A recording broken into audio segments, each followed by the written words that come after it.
best player of this match coming from the Lady Gunners. Nandiyan po si Rachel Teguia. Congratulations sa inyong kupunan. Rachel, nagbago ba ang mindset ng inyong kupunan going into the NHA Home Masters game? Dahil on your last game, no, muntik na rin kayong natalo doon ang kupunan ng NCMH, which is also a rookie team.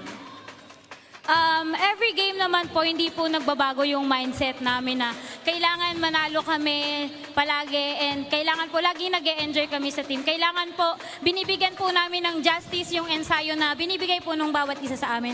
Pati po yung mga sumusuporta po sa amin. Okay, what about yung mindset ng inyong kupunan in the second round? Has this been an easy second round of games para sa inyong kupunan, no? For the AFP, and knowing that you're the defending champions also. And the goal of the team is to make another championship title para sa inyong kupunan. So, naging madali ba sa inyo ang second round? Ito pong second round, medyo bugbugan po talaga yung nangyayari sa amin kasi marami po kaming deficiencies na nangyayari po sa amin. Pero sa tulong po ng bawat isa sa amin, gagawin po namin yung best namin para po ma-defend namin yung crown po. And maraming salamat po pala dito sa beneficiary namin na kasama namin today, yung EBSO po.